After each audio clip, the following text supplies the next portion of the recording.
Բարև ձեզ, մեր պայքարն է եւ շարունակում ենք մեր զրույցների շարքը։ Մենք ավարտեցինք անցյալ անգամ ժամանակագրությունը 2020 թվականի պատերազմի ժամանակագրություն ասելով ավելի ստույգ է թե ասենք խոսակցությունը քաղաքական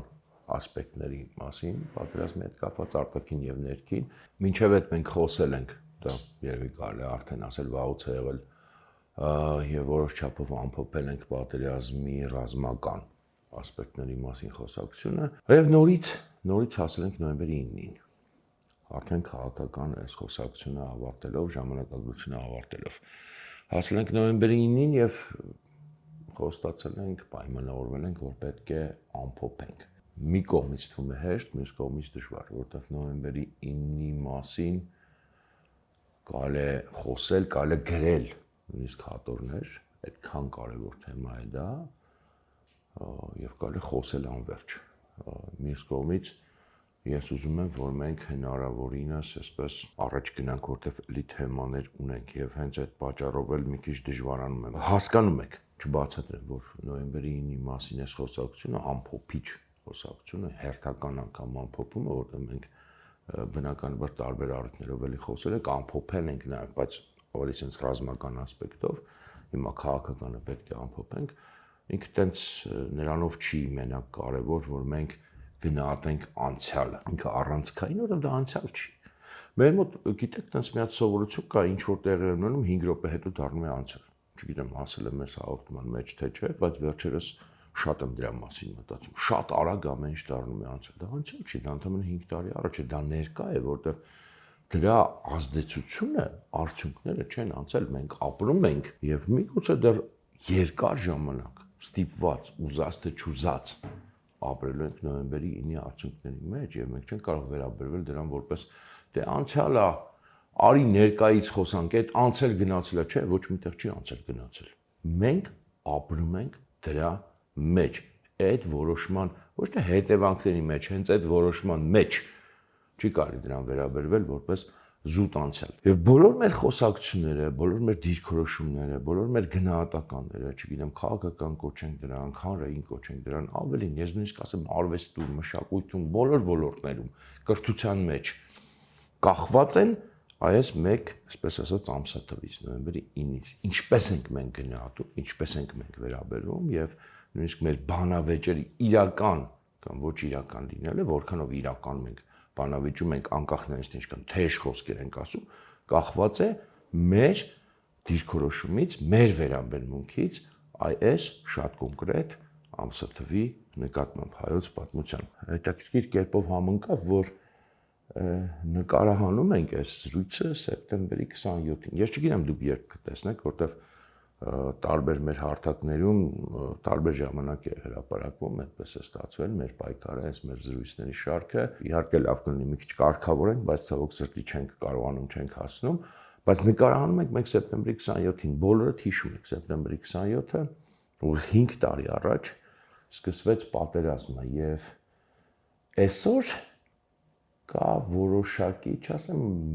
sense համընդհանուր, բայց որոշակի կոնսենսուսային վերաբերմունք կա հանրության մեջ, որը ձևավորվել է նաև, չգիտեմ, քարոզչությամբ, ձևավորվել է նաև կարծիք ձևավորողների, այսպես ասած, թելադրմամբ, այս ամսաթվին սեպտեմբերի 27-ին, որպես այդպես ավելի մի քիչ տխուր ասեմ, չգիտեմ, սքո ասեմ, բացասական համենայն դեպս ամսաթվի։ Իհարկե հասկանալի է դրա պատճառը, հասկանալի ինչու են մարդիկ հիշում որպես ավելի տենց բացասական երանգներով, բայց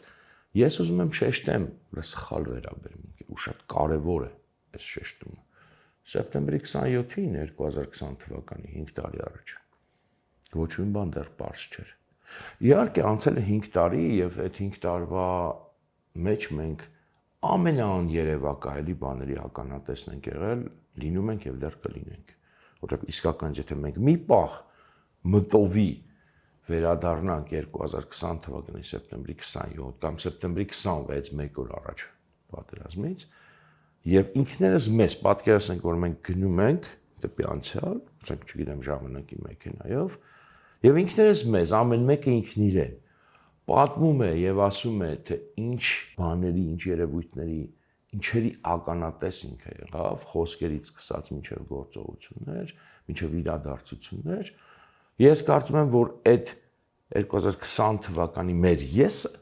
ասենք, չգիտեմ, ես գնամ Հրանտին պատմեմ, Սարգիսը Սարգիսին պատմի, Արմանը Արմանին պատմի, եւ այլն, չենք հավատա, չի հավատա ոչ միայն նրան ինչ որ եղել է, կասի, սա ակնհայտ չափազանցություն է։ Այդպես ինչպես դու ես պատմում, Հրանտ ջան, ասենք, Հրանտը ասում է Հրանտին, 2020 թվականի, 25 թվականի։ Ես դա փորձել եմ մտովի դա իրականացնել, հենց այս տարվա ամռանը նաև չի հավատա, կասի չափազանցնում ես։ Այդքան չի կարող լինել։ Լավ, ինչ որ բաների կարող եմ հավատալ, բայց այդքան չի կարող։ Եվ երկրորդը, իսկ դու ինչ ես անում։ Այսինքն ինչպես դուք թույլ տվեցիք, որ այս ամեն ինչը տեղի ունենա, եւ մենք այսօրվա 2025 թվականի ապրողներս ինքներս մեզ 2020 թվականի պատասխան չենք ունենա։ Մենք պատասխան չունենք ունենա ոչ միայն ինչպես ենք մենք թույլ տվել, ինչպես ենք մենք ընդհանրապես ապրում, ինչպես դա հնարավոր եղավ։ Մենք այդ պատասխանը չենք ունենա։ Պատասխան չենք ունենա, բայց նաև ունենք պատասխան, ունենք բացատրություններ եւ պետք է անպայման գտնենք այդ պատասխանը, բայց ել եմ ասում, մի քիչ շեղվեցի, բայց շատ կարևոր է այս դիստանցիան հիշել եւ համենայն դեպս նորից վերադառնալով ավելի sense այս բայ խոսակցությանը, այսօրվա մեր խոսակցությանը սեպտեմբերի 27-ը ոչ թե սքո օր է, ինչ որ չգիտեմ, բացասական երանգներով հիշելու օր է, անկախ նայած թե ինչ հետո եղավ։ Սեպտեմբերի 27-ին 2020 թվականին դեռ ոչինչ պարզ չէր, ոչ միայն ոչինչ պարզ չէր, սա էլ քիչ ասել։ Սեպտեմբերի 27-ին ամեն ինչ հնարավոր է դեռ 2020 թվականին, սա շատ կարևոր է, որտեղ ինչ եմ ես սա շեշտում, որտեղ մեզ ներշնչել են այս 5 տարիները, որոնց մասին խոսում ենք, շատ կարևոր է, կարևոր արդյունքներից է այս 5 տարիների, ոչ միայն այն ինչ որ եղավ նոյեմբերի 9-ին եւ դրանից հետո, այլ որ մեզ ներշնչել են, որ սեպտեմբերի 27-ին արդեն ամեն ինչ կանխորոշված էր։ Մենք շատ ենք այս մեծ զրույցների շարքում խոսել, ու դա այդպես չի եւ չի էլ կարող այդպես լինել, բայց շատ կարևոր է այսօր հիշել։ Ոչինչ կանխորոշված չէր եւ ոչ միայն կանխորոշված չէր։ Սեպտեմբերի 27-ին կար եւ պոտենցիալը նրա ինչ որ եղավ, պարտության պոտենցիալը, բայց կար նաեւ հաղթանակի պոտենցիալը։ Անպայման կար, 100% կար, եւ դա հեքիաթ չէր, ֆանտազիա չէր, ես ինչ չէր, իհարկե կարող են շատ փաստարկներ բերել, որ այս իշխանությամբ եւ այլն, հարցը նույնիսկ դա չի, ժողովուրդ ջան, այս իշխանությամբ, թե ոչ այս իշխանությամբ, դա շատ կարեւոր է, բայց դա ամենը չի։ Սեպտեմբերի 27-ին կար հաղթանակ եւ չէր կարող չլինել հաղթանակի պոտենցիալը։ Ցանկացած մարդ, մենք այս զրույցների շարքում շատ ենք շեշտել, որը ձեզ կասի, որ դա այդպես չէր, որ 100% պարտված են եւ այլն, իմացեք, որ ինքը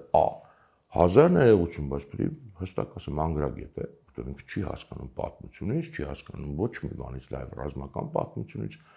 չի կարող լինել որևէ պատերազմի արդյունք կանխորոշված եւ կանխատեսելի չի կարող լինել, մենք դրա մասին խոսել ենք, շեշտել ենք եւ ասենք, որ մենք չենք օրինում, դա հենց պատմությունն է ասում, ռազմական գիտությունն է ասում եւ ծայրահեղ իրացիոնալ մոտեցումը նա է, որ ասում հայտնի էր նախապես, ոչ մի բան նախապես հայտնի չէ։ Սա պոտենցիալ հաղթանակի ուղր էր եւ ոչ մի սովորական ինչ որ հաղթանակի հայ ժողովրդի իրական անկախությունը պետք է կերտվեր այս հաղթանակի վրա եւ հայ ժողովուրդը արժանի էր հաղթանակի, սա էլ միանգամից ասեմ, հայ ժողովրդի փաստական եւ Հայաստանի փաստական քաղաքական կարգավիճակը, որովհետեւ պետությունները բացի ֆորմալ կարգավիճակից ազգերը ունեն նաեւ փաստական կարգավիճակ, անկախ իրենց տարածքի չափից, բնակչության չափից եւ այլն, փաստացի կարգավիճակներ ունեն, բոլորը ֆորմալ անկախ են, բայց հասկանում եք, չէ՞ որ կան հարաբերություններ, որում շատ պայմանական ասած, մեկը մի քիչ ավելի բարձր է, մի քիչ ավելի ցածր է, մի քիչ ավելի անկախ է, այսպես ասած ճակերտորսը եւ այդ կարգավիճակի հարցն էր լուծվելու եւ Հայաստանը որակապես ավելի բարձր կարգավիճակ էր ստանալու այդ հաղթանակի արդյունքում եւ մենք հիշելու ենք այսօրը որպես այդպեսին, որպես այն օր, երբ որ Հայաստանը հայ ժողովրդի այն նպատակները, որոնք դրել էր, հասնելու էր, լուծելու էր եւ այլ ավելի բարձր եւ ռեգիոնալ եւ ռեգիոնից էլ նույնիսկ ավելի կարգավիճակ է ստանալու այն, եթե մտածում եք, որ սա այդպես չի, նայեք, տեսեք, այսօր Ադրբեջանը այդ կարգավիճակին է ձգտում եւ այդ կարգավիճակն է ստանում ավելին, քան ուղղակի ասենք նույնիսկ Ադրբեջան-Հայաստան հարաբերություններում,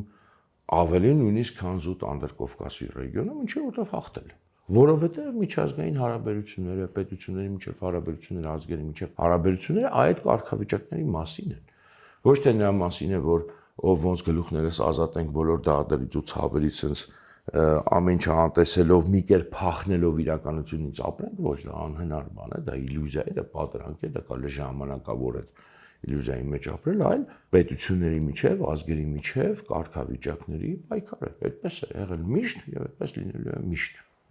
Չգիտեմ, մենք չենք կարող դա փոխել։ Եվ այդ կարգավիճակներ, որ հայ ժողովուրդը պետք է ստանար։ Հիմա կարելի է շատ երկար խոսել նրա մասին, որ այո, մեզ դրան չեն պատրաստել։ Այո, մեր բոլոր քաղաքական էլիտաները, քաղաքական ղեկավարությունները փոխանակ մեզ այդ պահին պատրաստ էին։ Էլ չեմ ասում նրա մասին, որ ինչու մենք 94-ին դա չստացանք։ Բայց նույնիսկ եթե ենթադրենք, որ դա 94-ին ինչ որ պատճառներով հնարավոր չէր եւ հետոնարչը չեն պատրաստել մեզ այս պահին, այլ մեզ պատմել են ինչ որ Ղարաբաղյան հարցի կարգավորում կամ չգիտեմ ինչ որ այլ հարցերով մեզ զբաղեցել, բայց այս ամենակարևոր պահին մեզ չեն պատրաստել։ Հիմա մի կողմ ենք թողնում այդ խոսակցությունը։ Ամեն դեպքում սեպտեմբերի 27-ը ես ճիշտ է մենք նոյեմբերի 9-ից պետք է խոսենք, բայց չենք կարող խոսալ նոյեմբերի 9-ից չհիշատակելով այս օրը։ Մենք պետք է հիշենք ոչ թե որպես սգոր, չգիտեմ, աղետի օր, ոնց որ մեզ ասում են դրա մասին ենք խոսել, այլ շատ կարևոր է հիշել ու դա պոտենցիալ հաղթանակի եւ հայ ժողովրդի եւ Հայաստանի որակապես ավելի բարձր կարգավիճակ ստանալու հնարավորության օր է, դա հնարավորության օր էր։ Ոչ մի բան դեռ կանխորոշված չէր։ Սա շատ կարևոր է հասկանալ, որպեսզի մենք լինենք մի օր իրապես անկախ եւ ազատ ազգ, որտեղ ինչ բան է ազատությունը, փիլիսոփայորեն մոտենանք հարցին, մոտենանք փիլիսոփայորեն հարցին, որքան էլ մեր հանրությանը ներշնչում է, որ այդ փիլիսոփայություն բան դրանք դες կարևոր բաներ չեն։ Չէ, փիլիսոփայորեն մոտենանք, ազատությունը ինչ է, ազատությունը նաեւ ինչ որ կանխորոշվածությունից դուրս է, անկախությունը նաեւ ինչ որ կանխորոշվածությունից դուրս է, եթե մենք լուրջ ենք օգտագործում այդ բառերը, ոչ թե այնպես ինչպես Հայաստանում են օգտագործում, ուղղակի որպես գեղեցիկ բառ, այլ իրապես ազատությունը ինչ է նշանակում։ Նշանակում է որևէ կանխորոշվածությունից դուրս։ Անկախությունը ինչ է նշանակում, որևէ կանխորոշվածությունից դուրս հնարավորությունների աշխարհ։ Եվ սեպտեմբերի 27-ին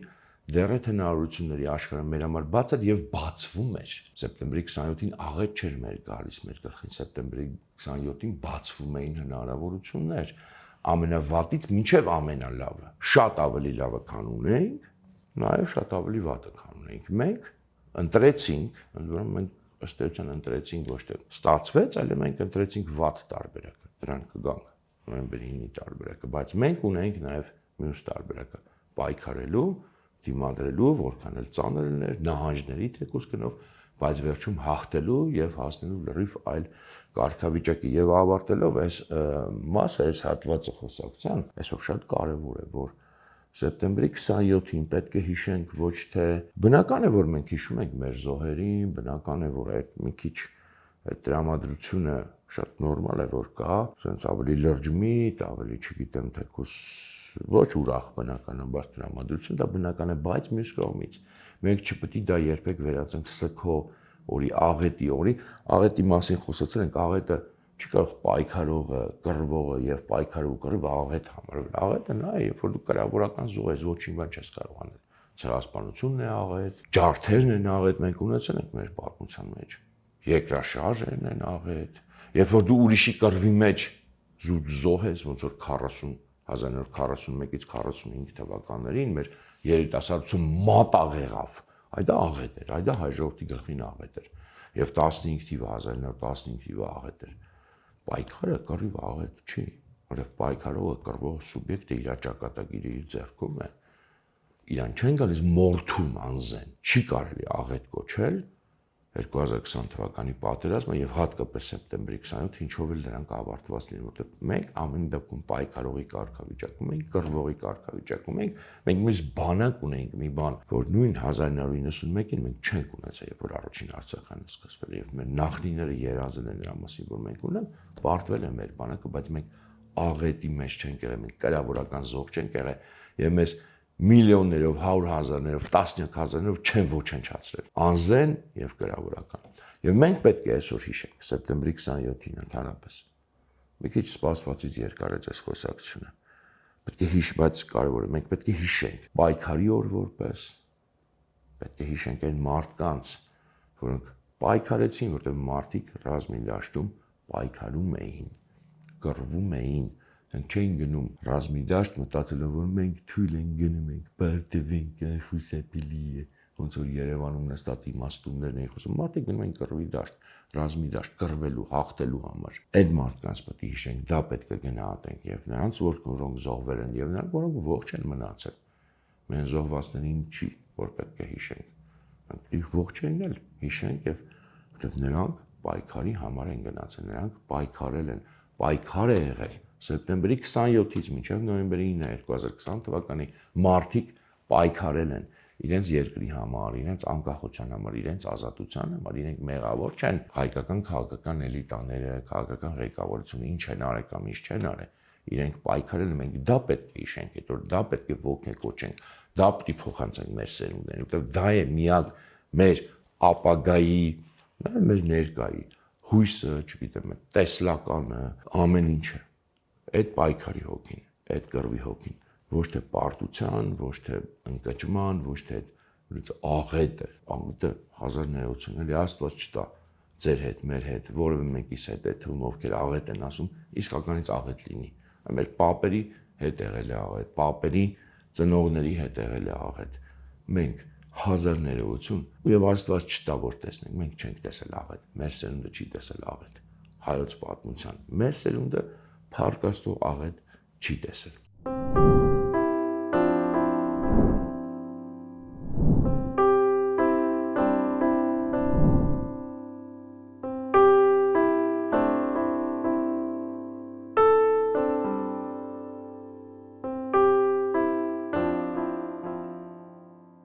Գանք նոյեմբերի 9-ին։ Նոյեմբերի 9-ը մենք ասում ենք, ավելի ստույգ եթե ձևակերպենք, ոչ թե պարտության օր, այլ դիմադրության, դադարեցման օր, որն է տարբերությունը։ Թվում է բառախաղ է, բայց բառախաղ չի իրականում։ Արդյոք մենք կրել ենք պարտություն, այո, մենք կրել ենք պարտություն, ռազմական պարտություն, մենք ռազմի դաշտում կրել ենք, չենք հիմա խոսում պատճառների մասին, խոսել ենք դրա մասին։ Ռազմական պատճառներ են եղել, քաղաքական պատճառներ են եւ այլն։ Մենք չենք թերագնահատում, այո, ռազմի դաշտում այս կամ այն պատճառով հիմնականում իհարկե թիվ 1 պատճառը քաղաքական է, դրա մասին խոսել ենք, հայոց բանակը կրել է պարտություն եւ լուրջ պարտություններ են կրել, նահանջներ են ունեցել, գիտեք բոլորը, դուք միջև Շուշի է հասել թշնամին, դա պարտություն է ռազմական իմաստով, բայց մենք խոսել ենք եւ հիմա ես չեմ ուզում հիմնավորեմ, որովհետեւ հիմնավորումները կան մեր նախորդ զրույցները, որքան էլ տարօրինակ է կենցաղային, sense ասած մտածողության համար, որքան տարօրինակ է առաջին հայացքից, պարտությունը ոչ այնքան այդ փաստերն են, նահանջների փաստերը, չգիտեմ, ինչ որ կորուստների փաստերը, դա ցանկացած պատերազմում էլ, ցանկացած պատերազմող կողմ, այդ ումնա որ վերջում հաղթում է, կարող է ունենալ ընթացքում շատ ծանր նահանջներ, շատ ծանր կորուստներ, շատ ծանր ռազմական պարտություններ, ռազմի դաշտում պարտություններ, բայց պարտությունը ոչ թե այդ փաստերն են,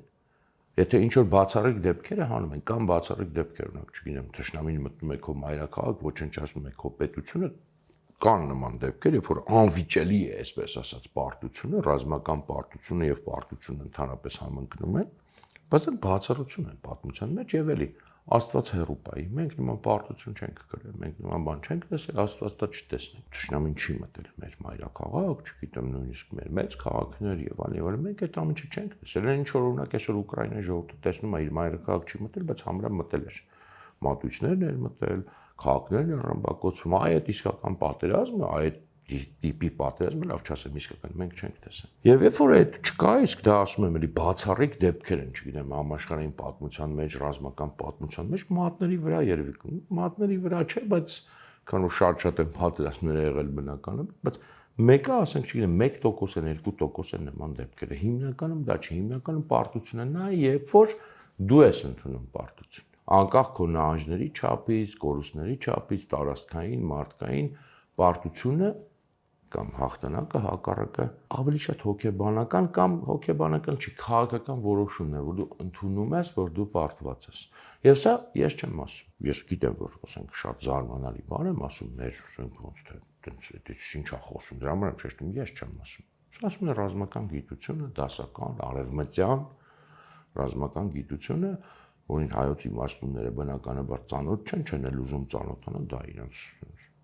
ասած պագոնից ներքև ավելանք տենց բաների մասին իմանան, բայց այսպես է։ Եվ ճիշտ է, շատ եմ անունը տվել Կլաուզևից, հիմա կասեն անդադ Կլաուզևիցի անունը տալիս եմ, այո, եւ այնպես չի որ ես մենակ այդ անվանն եմ ծանոթ, ոչ թե ես շեշտում եմ, որ ես ինչքան բան եմ ծանոթ, այնպես չի որ մենակ դրան եմ ծանոթ, ուղղակի դա ամենա, ասենց ասած, հիմքն է եւ Կլաուզևիցի ըստ էության տեսության վրա միջև հիմա արևմտյան ռազմական տեսությունը, ռազմական գիտությունը զարգանում է։ Պարտությունը ասում է, ուրեմն Կլաուզևիցը նույն ձևակերպում է, որել եմ կրկնում միջև հիմա հիմքն է արևմտյան ռազմական գիտության թշնամու դիմադրության կամքի, տեսեք, կամքի մասին է խոսում։ Կամքը օբյեկտիվ հանգամանք չի, կամքը սուբյեկտիվ է։ Դիմադրության կամքի ջախջախումն է կամ ոչնչացումն է կամ այսպես ասենք կոտրումն է։ Այսինքն այնքան ժամանակ, քանի դեռ կա դիմադրության կամք պետության մեջ, ել եմ ասում բացառիկ դեպքերը մի կողմ թողած։ Դա պարտություն չի։ Դու կարող ես նահանջել, դու կարող ես ճակատամարտեր պարտվել, կարող ես կորուստներ ունենալ, բայց եթե դիմադրողականությունը կա, իսկ դիմադրողականության մեջ մտնում է քաղաքական կամքը, մտնում են ռազմական կարողությունները եւ այլն, այդքան ժամանակ դու պարտված ես։ Այսինքն, եթե մի քիչ պարզեցնենք եւ պարզունակեցնենք պարտությունը, այն ժամանակ երբ դու ընդունում ես քո պարտությունը եւ նոյեմբերի 9-ին այս դրա մասին էր խոսքը։ Դիմադրության դադարեցում, պարտության ընդունում ինքն իրենով օբյեկտիվ աշխարհում ոչ հաճելի բաներ էին եղել, ծանր բաներ էին եղել, ծանր ռազմական պարտություններ, բայց Հայաստանը մեծ հաշվով, մեծ աշխարհում ինքը այնպես չէր պարտվել, որտեվ կար դիմադրության շարունակության տարբերակներ, մենք դրանց մասին խոսել ենք, նույնիսկ Շուշիի կորստից հետո եւ առավել եւս նույնիսկ ասենք Շուշիի կորստից հետո, չեմ ասում են մյուս տարբերակները, բայց նույնիսկ Շուշիի կորստից հետո բնականաբար կային բազմաթիվ տարբերակներ դիմադրության, եթե լիներ դիմադրության կամքը, եթե լիներ դիմադրողականությունը լայն իմաստով։ Դրա համար ել եմ շեշտում, մենք պետք է սա շատ հստակ ձևակերպենք ոչ թե պարտության, այլ պարտության ընդունման եւ դիմադրության դադարեցման օրեր նոյեմբերի 9-ը եւ օրը եւ սրանից բխում է մնացած ամեն ինչ։ Որտեւ ել եմ ասում, լիներ դիմադրողականությունը, լիներ դիմադրողականության կամքը, լիներ քաղաքական պատկերացում նպատակի մասին պատերազմի, որ դա ոչ թե Ղարաբաղի պատերազմ էր, այլ անկախության պատերազմ էր եւ Հայաստանի պատերազմ էր, բնականաբար այդ տրամաբանության մեջ Շուշիի կորուստը աշխարհի վերջը չէր եւ ընդհանրապես հարավային ճակատի փլուզումը աշխարհի վերջը չէր։ Մենք խոսել ենք դրա մասին, որ այդ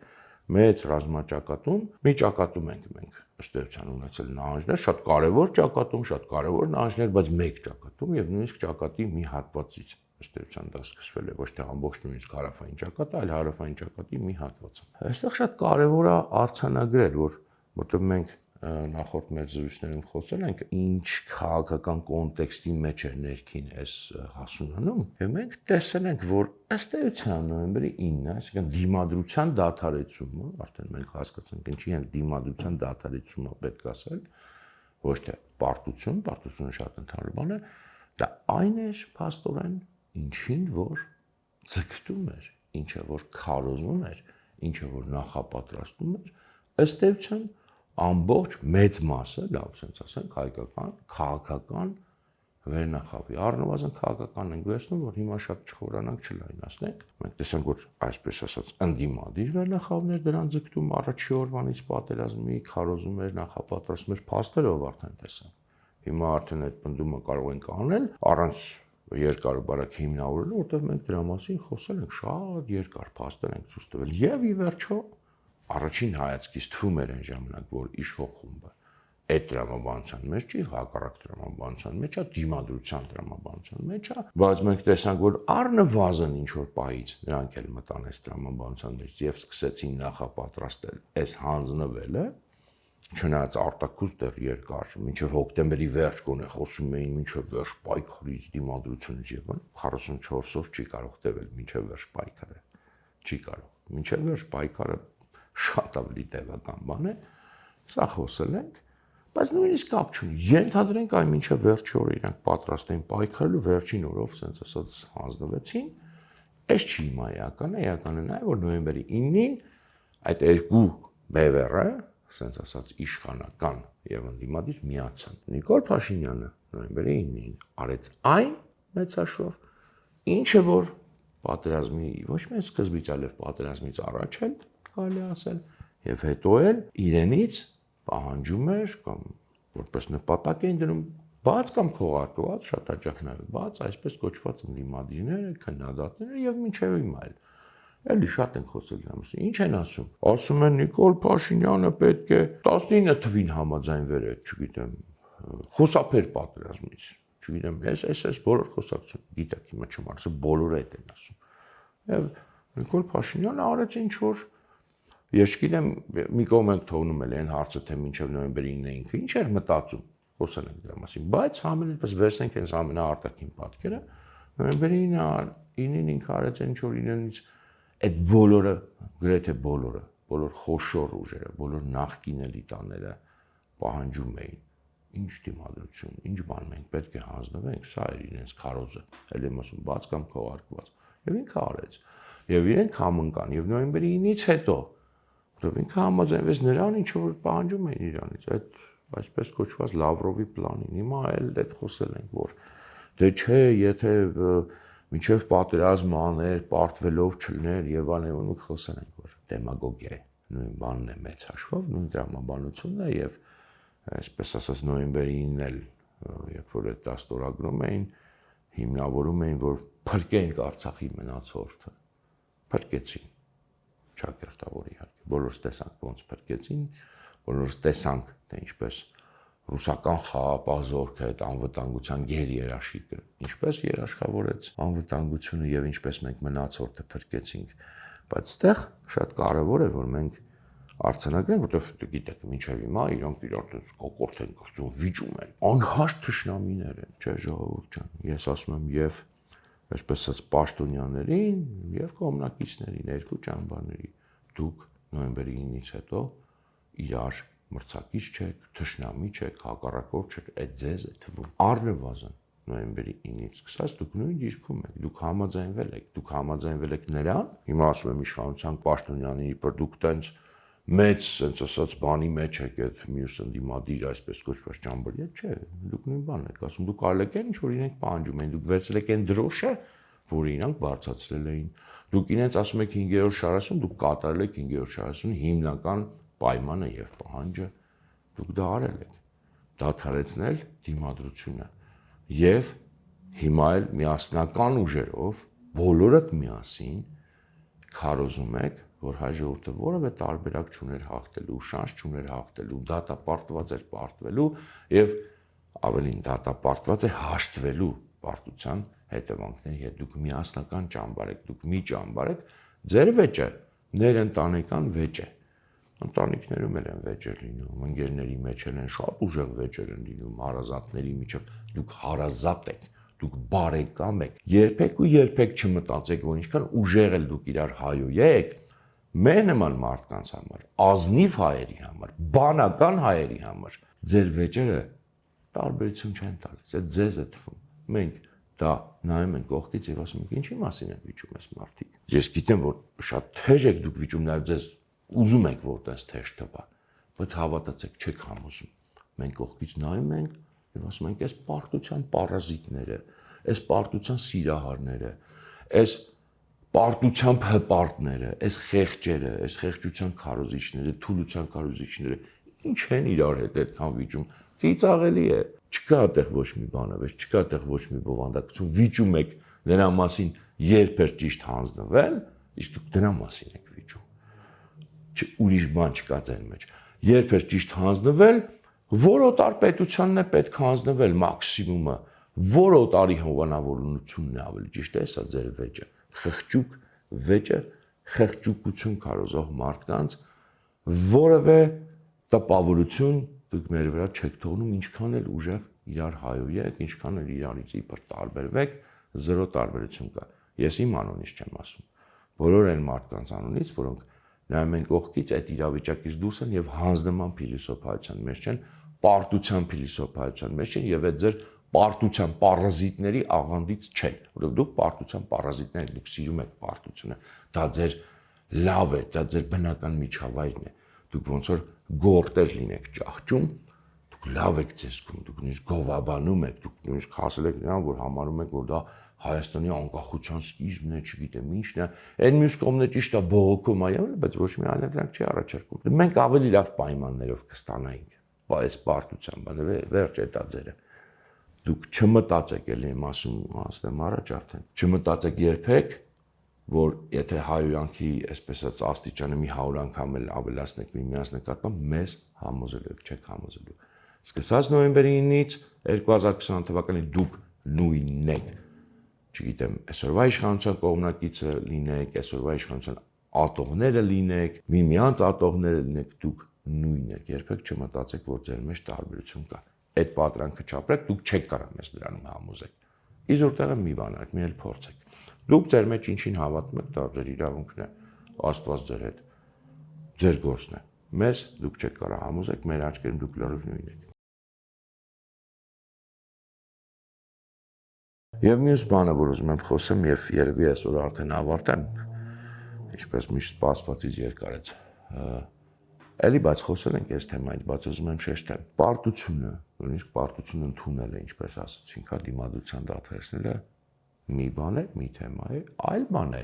ժողովրդին պարտություն գրած ռազմական դաշտում եւ ժողովրդին եւ որի քաղաքական ղեկավարությունը ընդունել է այդ պարտությունը, այս մի բանով հիմա վերցնենք։ Այդ մի բան է եւ պարտադրելը, այդ պարտվածի կարգավիճակը ամրագրելը դա ուրիշ բան է, դրանք տարբեր բաներ են։ Պատմության մեջ, քաղաքականության մեջ դրանք տարբեր են, շատ ժողովուրդներ պարտվում են, չկա այս աշխարհում ժողովուրդ, որը ռազմական պարտություն կրած չլինի, եւ ժողովուրդների մեծ մասը դա ըստ էության վիճակագրություն է, այսպես ասած վիճակահանություն է, իսկ լոտորեա է։ Պատմությունը այդպեսին է։ 50% պայմանական ասած կռիվներում հաղթում ես, 50% կռիվներում պարտվում ես։ Որտեվ պատմությունն է, մարդ են, ազգեր են, չկա տենց որ 100% հաղթում է միշտ եւ 100% պարտվում է։ Աշխարհի լավագույն բանակներն են պարտվում, աշխարհի վատագույն բանակները նաեւ հաղթում են, այդպես էլ է լինում։ Բայց պարտվելը եւ պարտությունը պարտադրելը, ամրագրելը որպես աշխարհայացք, որպես հետագա, այսպես ասած կարգավիճակ, դրանք լրիվ տարբեր բաներ են եւ շատ ավելի կարևոր է այդ հաղթանակը, որ ռազմական միջոցներով հաճախ չեն հասնում, այլ քարոզչական քաղաքական միջոցներով, երբ որ դու պարտվածին կարողանում ես պարտադրել իր պարտությունը որպես կարգավիճակ, որ ինքը այդ պարտվածի կարգավիճակով ապրի։ Հայ ժողովրդի գլխին, հայ ժողովրդի նկատմամբ այս վերջի 5 տարում հենց դա են փորձում անել եւ դրա համար երբ որ մենք ասում ենք պատերազմը շարունակվում է, մարդիկ ասում են՝ «Ուրա պատերազմ չկա, տեսեք խաղաղություն, սահմաններին չեն կրակում»։ Այդ սահմաններին կրակոցը լավ է որ չկա, Աստված տա որ երկար չլինի, բայց դա չի էական։ Էականն է, որ մեր նկատմամբ շարունակվում է այդ գաղափարական հոգեբանական պատերազմը, որը շատ ավելի նուրբ է, շատ ավելի աննկատ է եւ քաղաքական մեր պես անպատրաստ ազգերի համար ուղղակի անհասկանալի բան է։ Մեզ այսօր պարտադրում են, որ այդ պարտությունը ոչ միայն մենք ուղղակի դրա համար են բակարոզում, որ ախուսափելի է եւ այլն, ինչի համար, որ մենք ոչ միայն ուղղակի հաշտվենք, այլ մենք ապրենք այդ պարտվածի կարգավիճակում, սա են մեզ այսօր պարտադրում բոլորը, եւ սա ձեռ է տալիս բոլորին, եւ արտաքին եւ ներքին ուժերին։ Զուտ իրենց շահերի տեսակետից որ նայեք, իրենց սա է ձեռ տալիս, դրա համար են իրենք բոլորը դա քարոզում։ Որ հայ ժողովուրդը ոչ մի հնարավորություն չուներ, ոչ մի շանս չուներ, պետք է հաշտվես այս իրավիճակի հետ։ Բոլորին քաղաքական իմաստով սա ձեռնտու է, դրա համար հակառակ տեսակետը իրենք Օ չէ լավ է դե եսի ինչա դա այդպես անհնար բան են ներկայացնում։ Քարոզչություն է պարտ է, կատվական պատերազմ է պարզ։ Ձեռնտու է, ուրեմն բոլորը ներկայացնում են այս նույն բանը։ Եվ միամիտ աշխարհի ամենակաղաքական իմաստով միամիտ ժողովուրդներից մեկին հայ ժողովրդին արդեն կարողացել են զգալի մասին, գուցե նաև մեծ մասին, եթե ճիշտ է խոսենք, այս ամեն ինչը արդեն ներշնչել։ Մի բան, որը 2020 թվականի նոյեմբերի 9-ին 10-ին դեռ չկար, որտեղ բնազդով ժողովուրդը զգում էր, որ իրանք խաբում են։ Բնազդով ժողովուրդները միշտ ճիշտ են կարողանում կողմնորոշել, բայց ժողովուրդները չեն կարող իրենք իրենցով այս ավելի բարձր մակարդակի վերլուծությունները, գնահատականները անել։ Դրա համար ինստիտուտներ են պետք։ Եթե ժողովուրդը զուրկ է այդ ինստիտուտներից, իրենք կարողանում են պարտադրել ցանկացած բան։ Այսօր այս պատերազմն է, այս կարգավիճակի պատերազմն է, որ հայ ժողովրդի պարտվածի նաև արդեն մենք խոսել ենք սրա մասին, բայց տեսեք այսօր իրականություն է դառնում, երբ որ խոսում ենք դեռ տեսություն էր, նաև պատերազմի մեղավորի կարգավիճակը պետք է ամրապնդեն, որքան թեժանում է այդ կարծեցյալ վեճը ներքին նաև, չէ, մեկ ասում է, այ դուք օկուպացրել եք հարևան պետության տարածքները ձեր ժամանակ, այն մյուսը ասում է դու պատերազմ ես արել, սա ինչ է, իրանք իրար թվում է խփում են, բայց ինչ են անում, իրանք մեզ են խփում, մեր պետությանն են ըստ էության խփում, մեղմ ասած խփում ընդ որում եւ հիմքեր են ստեղծում թշնամիների համար, որ ասեն տեսնեք հայրը իրենք են ասում, տարածքներ են օկուպացրել, պատերազմ են հրահրել, դա մենք կապ չունենք դրա հետ, մենք չենք հրահրել պատերազմ, մենք անմեղ զոհեր ենք եղել, ուրեմն հայրը մեղավորն են, մեղավորը պետք է միշտ այդ ցած ստորացված կարգավիճակում եւ հայրը պետք է փոխհատուցեն։ Մի օր գալու է նաեւ այս դրամաբանությունը սրան է դնում, երբ որ դուք կարծում եք, որ դե Հրանտը չափազանցնում է, Հրանտը ուղղակի տենց, չգիտեմ, ռոմանտիկ տղա է, ինքը ուզում է հավատա, որ մենք հաղթելու հնարավորություն ունենք, բայց մենք չունեինք, եւ մենք պետք է հաշտվենք, եւ մենք պետք է հաշտվենք եւ այսօր այսպես գնանք, դուք չեք նայում դեպի ապագա, չեք հասկանում, որ գալու է այդ պահը, որովհետեւ մի տրամաբանական շղթա է, դու չես կարող կիսատ թողնես այս տրամաբանությունը, եթե դու ասել ես այդ ան, պետք է մինչեւ A-ից մինչեւ F հասնես, իսկ F-ն նաեւ որ անձամբ դուք, անձամբ ձեզանից պահանջելու են փոխհատուցում, որովհետեւ դուք օկուպանտ եք։ Դες ձեր տրամաբանության, իմ տրամաբանության բնականաբար չէ։ Դուք օկուպանտ եք, դուք ագրեսոր եք, դուք ուրիշի տարածք եք մտել եւ դուք հրահարել եք պատերազմ։ Այսօր դուք այդ ամեն ինչին չեք դիմադրում, այսօր դուք լռում եք, այսօր դուք մտածում եք, որ Հրանտը կամ Հրանտի պես մարդիկ չափազանցնում են, բայց գալու է հասնելու ձեզ, գալու է հասնելու ձեր տուն, գալու է հասնելու ձեր գրպանները, գալու է հասնելու ձեր ընտանիքները, հազար ներողություն։ Այդ ժամանակ միգուցե ես կուզենամ իհարկե, որ այդ ժամանակին չհասնի, իրոք անկեղծ կուզենամ։ Դրա համար այսքան խոսում եմ, որ ժողովուրդ ջան, ուղեղներդ միացրեք, այդ կոմֆորտ զոնայից դուրս եկեք, ուղեղներդ միացրեք եւ հասկացեք, թե իրականում ինչ է կատարվում։ Ինչ է կատարվում մեր հետ, սա արդեն ուղեղների մակարդակի, մտքերի մակարդակի, մենթալ մակարդակի պատերազմ է, ոչ թե զուտ կրակոց է։ Միացրեք ուղեղները, հասկացեք, կանխատեսեք, մի թողեք, ես չեմ ուզում, անկեղծ, ոչ մեկին չեմ ուզում, ոչ մի հային չեմ ուզում, այդ ինչ որ ես ասացի, ես չեմ ուզում, որ իրականում գա ձեր մոտ, որտեղ իմ ընկերներն եք, իմ սիրելիներն եք, իմ հայրենակիցներն եք։ Կներեք, եթե հորետեսական թվաց այսօրվա իմ ասած, իրականում ես հորետեսական չեմ տրամադրված, ես շատ հաճախ եմ դա ասել, մի տեսակ չեմ ուզում այսպես ավարտել, բայց թույլ տվեք այսօր այսպես ավարտեմ, կշարունակենք մեր զրույցները, մենք ելքերի մասին ենք անպայման խոսալու եւ այս մի քիչ ցած մռայլ գույներից դուրս են գալու անպայման, բայց այսօր եկեք այսքանով սահմանափակվենք, կխոսանք, փաստորեն մենք նոյեմբերի 9-ը այսօր չավարտեցինք, չամփոփեցինք, մենք դեռ կշարունակենք, որտեղ ամեն դեպքում պետք է նաեւ այսօր մի քիչ ավելի sense զգացմունքային ստացվեց խոսակցություն, բայց մենք պետք է նաեւ sense քաղաքական այդ բաները շարենք, որ հետո շարունակենք մեր զրույցը, շնորհակալություն, կհանդիպենք։